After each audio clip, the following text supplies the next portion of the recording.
Hello everyone. As a reminder, for active members, for credits towards LMHF Wellness Program Part 2, you must watch the video in its entirety and comment on each video with your name. Once confirmed by LMHF, your comments and name will promptly be removed. So hello everyone. Today we're going to be talking about a plant-based diet and really why it has its place for everyone. My name is Kelly Cardamone. My background is I'm a registered dietitian. I have a degree in exercise science. I'm an ACSM certified exercise physiologist. I am also a certified diabetes care and education specialist and also integrative and functional nutrition certified practitioner and a certified wellness coach. I've been in the field for about 25 years and I currently started working on my doctorate in clinical nutrition. I really love what I do and I really love educating everybody on nutrition and really why it's so beneficial. So today we're going to be talking about plant-based diet. And the reason why I say it's for everyone, and I will state that I actually never say that there's one diet for everyone. I know everyone has their books out there and has their ideas and everybody should follow this diet and that diet, whether it be Atkins or keto or plant-based or low carb or paleo. And I really don't believe in that. I really believe that it depends on the individual. So I've been doing outpatient counseling for years and worked in the hospitals. And maybe you are somebody that has kidney disease. Maybe you have diabetes or pre-diabetes. Maybe you're trying to lose weight. Maybe you have autoimmune issues, inflammation. Maybe you have irritable bowel syndrome. Everybody has different health concerns or issues, and that diet really should support that. But I will stress that how I'm going to talk about this plant-based approach is you can implement it some way, somehow in your life. And it truly is a healthy approach. So if you see here, because when I say plant-based, I think a lot of you probably automatically thought that all you're going to be doing is eating rabbit food, lettuce and carrots. And you won't be. What a plant-based diet is, things that are grown.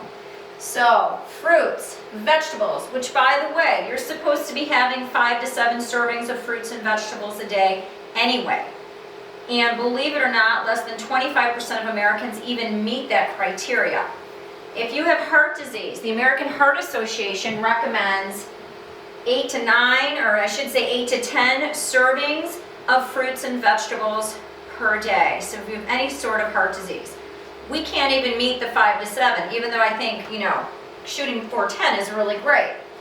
Nuts, good omega-3s, good fats, protein, fiber, seeds, as well, it's the same. Oils, whole grains, legumes, lentils, beans. So all of those things basically are grown, and that's really what a plant-based diet is. It's really whole foods for the most part. But I want to talk about that there are different kinds of, so when I say plant-based, a lot of people automatically think vegetarian. There's many different classifications of diet, and I'll come back to this like whole food plant-based in a little bit. I have patients or clients that come in and they're like, I'm vegetarian, and then after I talk to them for a while, they'll say that they eat eggs and dairy, so I say you're lacto-ovo. So there's different classifications of it. So semi-vegetarian, or what they call flexitarian, because we have to have a category for everything, right? It does include eggs, dairy, possibly meat, seafood, fish, and poultry. So they eat some plant-based products, but then they still eat everything else. Quite honestly, in my book, I'm like, you just are a healthy eater, right? Because at this point, you're eating fruits and vegetables, but you're still consuming animal products. But that's why they call it flexitarian, because you're flexible. Now you have a pescatarian. So a pescatarian, fish, includes eggs, dairy, fish, seafood, but there's no meat and poultry. So when we add in that vegetarian component, so the point is that they eat lots of vegetables and fruits and whole grains, and then here they're a little bit more flexible with the pescatarian. They might eat fish, some might just eat fish and no eggs, but they don't eat meat or poultry. So that's really what identifies the pescatarian. Then you have vegetarian, that is lacto-ovo. So lacto is milk, ovo is eggs, so it includes eggs and dairy, but no poultry, fish, or seafood. And again, they've got a lot of the vegetables and fruits in there, so plant-based, and nuts and seeds and all that, but then they add in some eggs and dairy. So they might still have yogurt, they might eat eggs, or eggs in products. And then you have vegan. So vegan is no animal products at all. There is no butter, there is nothing that comes from an animal. So no cheese, no eggs, no yogurt, no milk, no meat, no poultry. It's really kind of along those lines of that plant-based diet. However, I do want to specify, even though the next one, which is a whole food plant-based diet, is still vegan, there really is a little bit of a difference. Now, vegan basically is, as I said, no animal products, but I know a lot of vegans who are still eating a lot of processed foods. So they're still eating a lot of sugared cereals and products that are not healthy, but they're able to eat them because they don't contain any animal products, gelatin, things like that in them. But when you go to a whole foods plant-based diet, I really like that, and I like that probably the best, is it is minimally processed foods. So it is vegan. So if you are a whole food plant-based diet, it is a vegan diet, but it's whole foods. So you're not eating a lot of crackers and pasta and cookies, and even though that they're vegan, no animal products, but you're eating more whole foods, fruits, vegetables, beans, lentils, peas, whole grains, oats, barley, all of those things. Now I will share with all of you that I do follow a whole foods plant-based diet. And I'll get to that in a little bit, but it has taken me through the process of being vegetarian and lacto-ovo and then going back to more paleo. It has taken me about 10 years to get to this point in my life. And I'll talk about the advantages, but as I said earlier, it's not for everybody, meaning it is a commitment. It is meal prep. If you have a family, it's extremely healthy and I think it's worth it. But you can at least implement some sort of vegetarian or plant-based diet into your life. Everybody can. Even if you're not necessarily going to go this vegan, whole food, plant-based. So I want to look at the vegan consideration, by the way. So if we get into this plant-based, because if you're sitting there saying, gosh, I really do want to embrace a plant-based diet. I really don't want to have any animal products or I want to limit them. You do have to take into consideration a few things. So due to limiting certain foods like eggs and meat, you might have to add in a daily B12 supplement. B12 tends to be in animal products, your eggs, your dairy, your poultry, your beef, your clams, your salmon. That is where we get a lot of B12 from. So even if I have somebody who is vegan, vegetarian, whole food, plant-based, again, there's all different ways of classifying how you define your diet.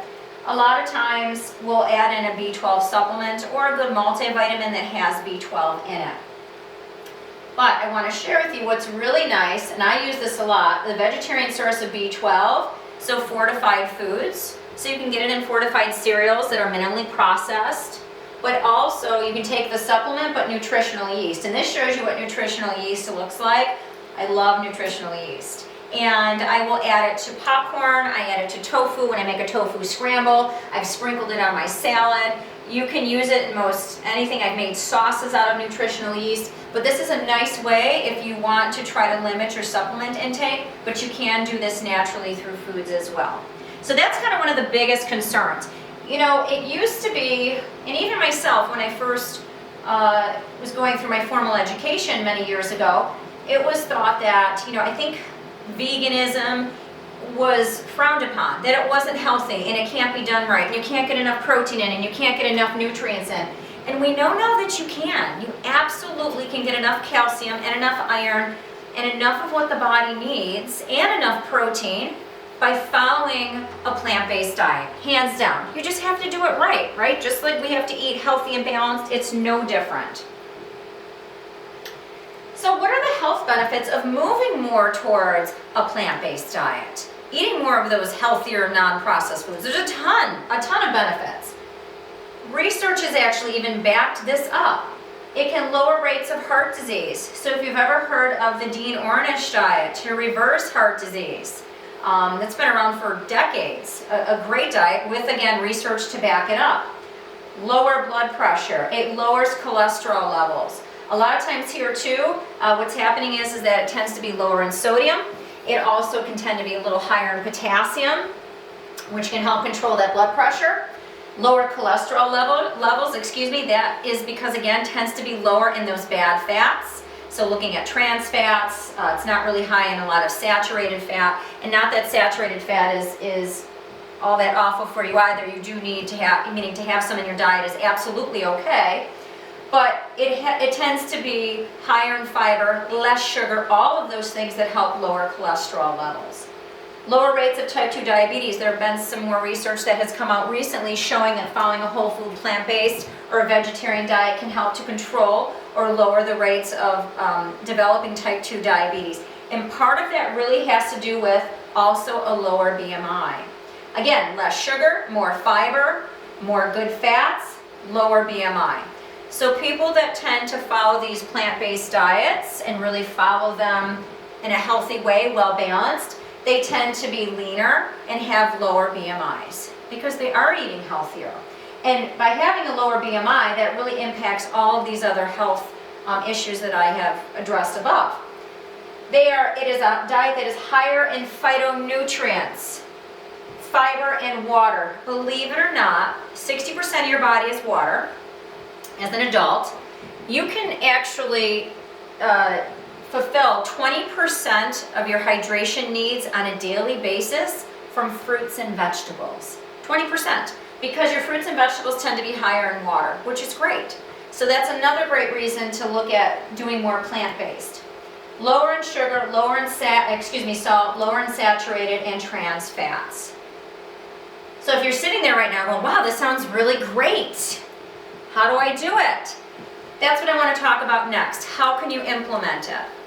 You start small. I told you, by the way, I do this for a living. I've been in this industry for, a long time. It took me a while to get to this point where I can embrace a whole food plant-based diet, where I felt I had the knowledge, the time, the ability, and I was just ready to fully embrace it and also to introduce that and have my family follow it for the most part. I'm 100% and my family for the most part is about 80 to 90%. But on that note, I love cheese. Do I have cheesecake once a year? Of course I do. It's my favorite food, I have to admit. And yes, I've made options with cheese alternatives and tofu and all that. It's not the same. But once a year I have cheesecake, it's okay. I'm not going to feel guilty about it by any means. So how do you get started? I tell a lot of people, start 50-50 at first. If you're sitting there and you're thinking, well, I have a lot of clients, patients that will say, well, I eat, pasta with meatballs. And the one question I ask all of my clients at the initial interview is, I say to them, how many cups of fruits and vegetables do you eat a day? And I see well over, 1,500 visits per year. I will tell you, probably less than 10% of my patients will say that they eat 2 to 3 cups of vegetables a day. And a cup's about the size of my fist. So not enough of them are eating fruits and vegetables. And the other thing is, most people eat more fruits than vegetables because fruits are easy. You grab a banana, you grab an apple, the orange. I don't see too many people driving around in their car eating a cucumber. I mean, you could. I think that's a great idea. They make the mini cucumbers. But fruits tend to be convenient and they tend to be sweeter, so they taste good. So I tell you to start with, first off, eating more vegetables than fruits every single day. So stick to 2, maybe 3 pieces of fruit maximum, but you should be having double that amount in cups of vegetables. Salads, add it to soups. If it's, you can do frozen vegetables, roasted, whatever you want. Use your air fryer, get the veggies in. Now, the other thing is with that plant, so it's not just vegetables, so you want to do 50-50, is start to add more beans and legumes. So if you make a salad, add some beans. Add some chickpeas, black beans, kidney beans, whatever it is. Add some nuts and seeds to it. You want to try to enhance the protein, and you also want to make sure that you're satisfied. A plant-based diet is not going to be just vegetables and fruits. Again, that first slide, nuts, seeds, oils, things like that. The other thing you could try is take out dairy products or limit them and choose plant-based milks, yogurts, and cheeses. So that might be step 1. Or maybe if you're eating a lot of milk, yogurt, and cheese, maybe I'll just have a yogurt a day. I'm going to eat more fruits and vegetables and grains. And I'm going to do, again, it's just starting slowly. Start to focus on half of your plate should be vegetables at lunch and dinner. And the other thing you could do is 2 to 3 dinners per week, no animal products.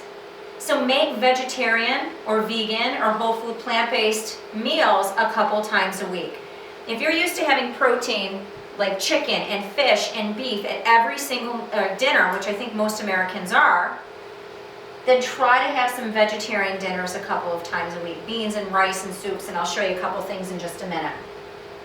So you start here. You say, okay, I'm going to start snacking more on nuts and seeds versus chips. I'm going to eat more vegetables at lunch and dinner. I'm going to aim for 3, 4, 5 cups of veggies. Let it be raw, whatever it might be, salads. I'm going to maybe start cutting down on my cheese intake. I know everybody loves cheese. And in my milk intake, and branch out. Maybe try soy milk, maybe try almond milk. Then I tell you to work your way up to about 80-20. So now you might only have 2 meals, you might only have 1 meal a day that contains an animal product. And maybe it is cheese, or maybe it's a little bit, about the size of a deck of cards or the palm of your hand, depends on the size of your hand, but 3 to 4 ounces of meat or poultry or fish. So maybe you start with, all right, we're just going to have 3 to 4 ounces of a small amount of meat at dinner or lunch, and the rest of it's going to be that plant-based diet of the nuts and seeds and beans and edamame and tofu and all the good stuff. Then after that, you might say that this is good. This is where I'm going to stay. I feel good. I'm eating healthy. Everything's improved health-wise, and I like how I feel, and I'm sleeping better, and all those things. And then some of you might be considering going 100%. And as I said, it took me a little while to get there. I think a lot of people try it. Maybe it doesn't work the first time and you go back to it, and I know that happened for me. And then some people just jump right in and can do that whole food plant-based. I want to show you some resources because this is what I had done. I knew enough about vegetarian diets and all that just from my own history of following one. But about a year ago actually, so Cornell has their eCornell, where they offer a lot of certifications in business and health and all that, where you can take courses and they do certificates of training. They actually have a plant-based nutrition certificate. Anybody can take it, by the way. You don't have to be a registered dietitian or a healthcare nurse or anything. Anyone can take this, and I think it's great. As again, I tell everybody you can't put a price on your health. You will learn so much. He really delves into, and it's Dr. Campbell and Dr. Esselstyn, is they really delve into the research behind it. Part of why I also follow whole food plant-based is environmental issues, animal rights. There's many different reasons why you might choose to go this route. But this is a great training that you can take, and it takes about 5 to 7 weeks. It's work at your own pace. But they work in collaboration with, and I would tell you, forksoverknives.com. I'm sure some of you have seen this. There's a movie that's out. They've got cookbooks. They have a website that you can go to. I would check it out because they've got wonderful recipes. And they actually have a cooking class that you can do as well. I did that as well last year, and it was wonderful. It took me about 10 weeks. I made food and just learned all different recipes. I learned how to saute with no oil and roast with no oil. Their approach, the approach here at the Cornell training, is really low fat, whole food plant-based diet to help reverse heart disease, but also to prevent these chronic illnesses. And there's a lot of good research on it. So these are just resources for you, but lots of great recipes. If you're looking for some vegetarian recipes a couple times a week, that's a great resource. So let's talk about some tips here. So first things you can try. If you're like, yeah, it kind of sounds like a good idea, fill half your plate with vegetables. And by the way, please don't get wrapped up in, the information that's out there is carrots. Carrots are bad for you in high glycemic index. No, they're not. Don't eat 5 pounds of carrots. I don't see fat bunnies, usually, unless maybe they're getting ready for hibernation. But the point is that just eat your vegetables, any kind of vegetables. Again, don't get wrapped up in everything has to be green. Absolutely not. And the reason I say that is we tell you to eat a rainbow. So those phytonutrients and phytochemicals tend to be in the coloring of the fruits and vegetables. So eat your red, if you're looking at red stuff. So it could be red peppers, radishes, eating eggplant, cauliflower, broccoli. If you're looking at asparagus, yellow peppers, orange peppers, your fruits as well. Try to make sure you're eating a variety of colors. Actually, eating a variety too of foods is good for your microbiome, that bacteria in your GI tract. Eat twice as many vegetables over fruits. Eat vegetables with every meal. So a lot of people would say, how am I supposed to eat vegetables with breakfast? If you're doing something like eggs, make sure to add spinach, broccoli, like make a majority of what you're eating the vegetables. A tofu scramble is another great option. And if not, because if you're eating oatmeal and you're throwing some nuts and seeds and dried fruit in, then as a mid-morning snack, make sure to have some veggies. Maybe with a light dressing or some hummus of some sort would be great, or guacamole is another good option. When I say go green, try to eat some greens every single day, handful. Throw them in a protein shake. Again, make sure to have some sauteed. I actually saute on a Sunday Brussels sprouts, spinach, and kale most every Sunday. I have a big container that I'll eat it throughout the week for usually about 3-4 days, but I prepare on Sunday to make life a lot easier while I'm working during the week. Meat should be a garnish and not a centerpiece. As Americans, we eat a lot of protein. We are not protein deficient by any means.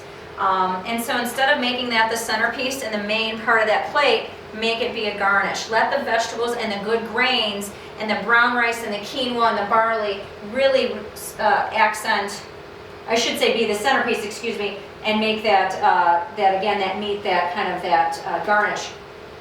Make your vegetables and whole grains the centerpiece. I tell you to buy whole grains only. Your breads, your pasta, your rices, have wild rice, brown rice, things like that are going to be better for you. Quinoa, oats, things of that sort. Make sure to have beans, legumes, lentils several times per week. Very high in fiber, B vitamins, folate. Beans are so good for you, and they can help lower cholesterol, make you feel full, stabilize blood glucose levels. Throw them in a salad, in a soup, even snack on them. Edamame is a great, soybeans, a great option. Eat fresh or dried fruits to tame your sweet tooth. So instead of grabbing for chocolate or cookies, you have to retrain your brain. Get that stuff out of your house, because if it's there, you're going to eat it. So have dried fruits, dried apricots, raisins, apple slices, fresh fruits, frozen fruits, and have that as your dessert. They do say that fruits are nature's candy. Try something new. As I said, that forks over knives, and there's lots of great websites out there with lots of vegetarian options, vegetarian cooking, and there's so much out there, so many resources. This is just to show you that vegetarian eating can be very healthy. This is a vegetable and bean stew, a Tuscan vegetable and bean stew. I make a quinoa and black bean chili, so there's no meat in there. It's just vegetarian based, whole foods. This is, by the way, tofu scramble. A lot of people that don't want to give up eggs, tofu scramble is a wonderful thing to try. It's basically tofu with some nutritional yeast, some anti-inflammatory turmeric. I throw some garlic powder and things in there, and it's a great option for eggs. Very high in protein, calcium, really good for you. So this is just trying to show you vegetarian can look very appealing as well as taste appealing. So I want to show you this. I call it the one dish meal. So some of you have seen this. It used to be called the Buddha bowl, the hippie bowl, the grain bowl. There's many different ways to call it. And I just want to show you back here. This really is along those lines of what a Buddha bowl tends to look like. There's a lot of different ways you can set up this Buddha bowl, but these are the basics, and I love this. So on a Sunday, I will make sure I have beans cooked. And you can buy them, they can be canned, or you can cook them, dry beans and soak and cook them. But I have beans, I have my grain cooked, which tends for me to be brown rice. Vegetables cut up for the week. Everything is ready to go. And I kind of use the ingredients differently each day. So you choose a grain base. And again, it can be brown rice, wild rice, quinoa, buckwheat, so many different options. You load up on veggies, and that's really the most important. Maybe roast or saute your vegetables ahead of time so you can throw them in that grain bowl. I don't just eat raw veggies, I like to have them cooked, have a little flavor. Use seasonings, herbs, and spices to enhance the flavor of that food.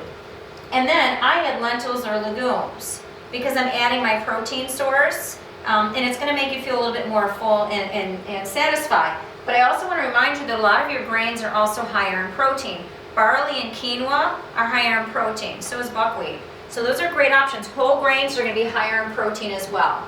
Sprinkle on some crunch, nuts, seeds, anything that's going to add a little crunch to it, a couple tablespoons. Even dried fruit is a great option. And then you finish off with some dressing. It could be pesto, could be olive oil, some balsamic. If you literally just Google search Buddha bowl, or like I said, hippie bowl, grain bowl, all different names for the same thing, lots of different ideas and recipes. And it's a great one dish meal that is extremely healthy. And believe it or not, the whole family can enjoy this. My kids actually really enjoy these. So I do want to bring up, because some of you are sitting there too thinking, well, it's kind of expensive to go plant-based. And it's really not. In the long run, it'll save you money. Your meat, your eggs, your milk, your cheese, your yogurt, those tend to be really the most expensive products. I know some of you are saying fruits and vegetables. They can be, but that is why I also like frozen vegetables. They don't go to waste, and a lot of times they can be more nutritious than fresh because they freeze them at peak ripeness. So they pick them at peak ripeness usually, and then they flash freeze them. So it's a really great option. Stock up on those frozen vegetables. Dry beans and lentils. If you came to my house, you went in my pantry in the basement, I've got bags of dried beans and lentils. They really do keep for quite some time, even quite some time past the expiration date. Canned beans are a great option as well. Nothing wrong with those. I have lots of canned beans in my house. They're quick and easy. Open up a can, throw some in your soup, throw some on your salad. Stock up on shelf-stable nut milks and tofu. Now some of you are like, oh, I don't want to try tofu, it tastes terrible. The question I usually ask everybody is, have you tried tofu? Half of my patients look at me and say, no, they never tried it. So I tell them they can't say they don't like it until they try it. Tofu really absorbs whatever flavor you put it in. So if you put it in a peanut sauce, like I said, I add turmeric nutritional yeast. It's so many ways. You can throw it in a smoothie. Great options for tofu. And those shelf-stable milks are great. Now I want to throw this out here to make your own nut milk. Believe it or not, it's cheaper in the long run. I do make my own. And you can go on Amazon, you can go to the store, Bed Bath, they all have them. They have nut milk makers where you literally, I buy bulk almonds, and I'll use coconut shreds, and I use groats or oats, and I put them in with water, and it grinds up and makes the milk. You can do it yourself where you grind it up, food processor, you have to soak it and strain it. That's not my thing. I like things to be easy. The other one is, I've just put this name up here for you. It's a little more expensive, but it's called Almond Cow. I absolutely love this nut milk maker. I got it for my birthday this year, and it's by far my favorite. And in my household, we go through 2 gallons, if not more, per week of nut milks. This was way less expensive. I actually take the pulp from what I have made with the milk, and I make granola bars with them. Or we take that pulp, because it's just ground up almonds or cashews, and then you can just eat it for breakfast, heat it up and add some dried or fresh fruit to it. So I like utilizing everything, and there's no fillers, there's no extra chemicals, there's no thickeners, there's no nothing. And the other thing is, try to buy in bulk. So when COVID started, I think everybody went into prep mode, like, oh my goodness, we have to buy everything, right? Because you were afraid you weren't going to have food. Now we know that that's not necessarily the case. I actually buy 50-pound bags of oats, or you get 25-pound bags of oats, of brown rice. I buy larger bags, 5-pound bags of nutritional yeast. I have tons of dried beans.